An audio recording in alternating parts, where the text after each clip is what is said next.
ஆண்டவராகிய இயேசு கிறிஸ்துவின் நாமத்தில் காலை வாழ்த்துக்கள்.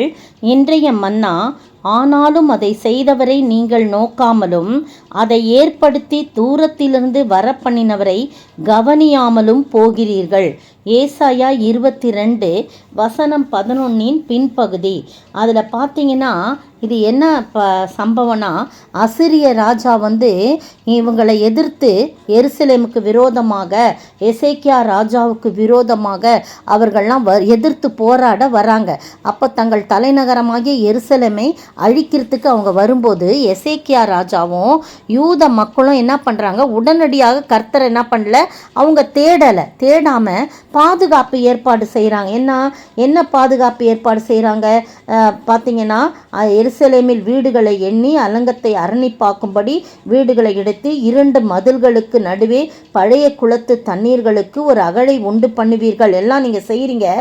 ஆனாலும் அதை செய்தவரை, உங்களை இதுவரைக்கும் நடத்தி வந்தவரை நீங்கள் நோக்காமலும் அதை ஏற்படுத்தி தூரத்திலிருந்து உங்களை வரப்பண்ணினார் அல்லவா, அவரை நீ கவனியாமலும் போகிறீர்கள் என்று சொல்லப்பட்டிருக்கிறது. அதுக்கு பிறகுதான் பார்த்தீங்கன்னா, அவர் ஆண்டவரை கவனிக்காமல் இருந்ததுனால அந்த அசிரியா ராஜாவின் சேனை தலைவர்கள் ஒருத்தனான ரப்சாக்கே அவனை ரொம்ப இழிவாக பேசுகிறத நம்ம பின்னாடி பார்க்குறோம். 36ஆம் அதிகாரத்தில் 1 முதல் 37, 38 அதிகாரம் நீங்கள் பார்த்தீங்கன்னா, வாஸ்து பார்த்தீங்கன்னா ரொம்ப இதாக அவங்கள இழிவாக பேசுகிறாங்க. அதுக்கு பிறகு தான் இவங்க என்ன பண்ணுறாங்க, கர்த்தரை தேடும்படியாக தங்களுடைய இருதயத்தை திருப்புறாங்கன்னு நம்ம பார்க்குறோம்.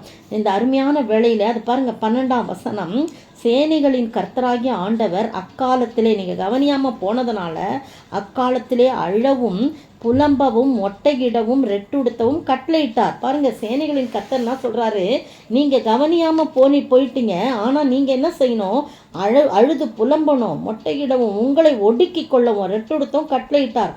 ஆனால் நீங்களோ சந்தோஷித்து கழித்து ஆடு மாடுகளை அடித்து இறைச்சியை சாப்பிட்டு திராட்சரசத்தை குடித்து புசிப்போம் குடிப்போம் நாளைக்கு சாவும் என்று சொல்லுகிறீர்கள்.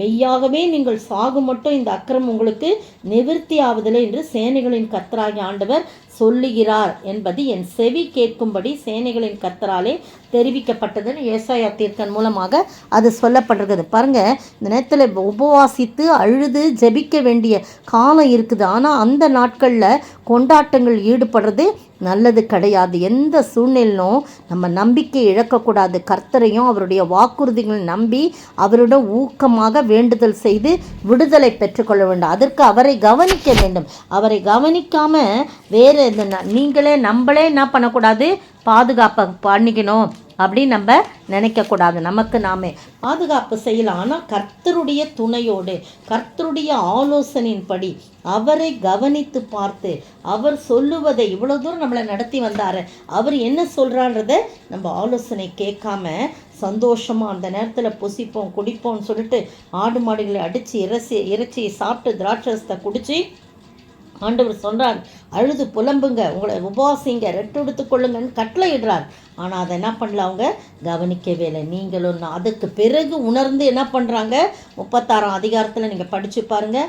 அதற்கு பிறகு உணர்ந்து கர்த்தரை தேடுறாங்க. ரப்சாக்கே அவ்வளோ இழிவாக பேசுகிறத நம்ம பார்க்குறோம். இந்த அருமையான வேளையிலே நீங்களும் நானும் கர்த்தரிடத்திலே ஆலோசனை கேட்கும்படியாக அவரை கவனிக்க வேண்டும். அவர் சொல்லுவதை நாம் கவனிக்க வேண்டும்.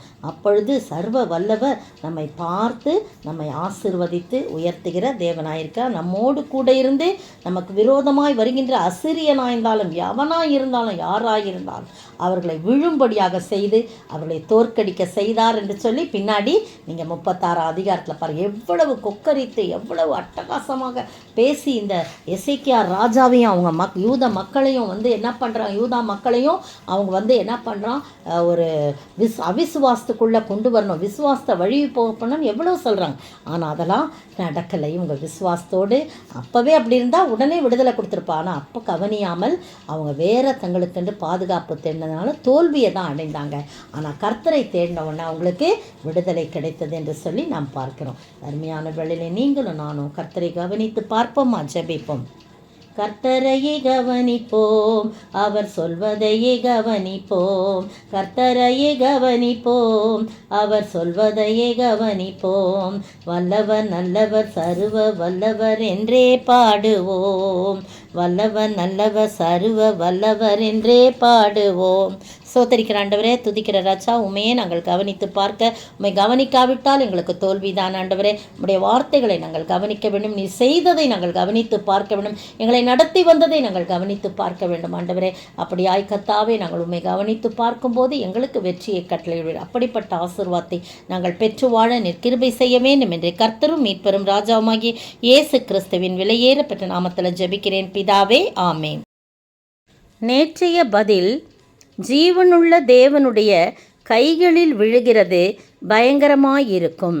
எபிரேயர் 10:31.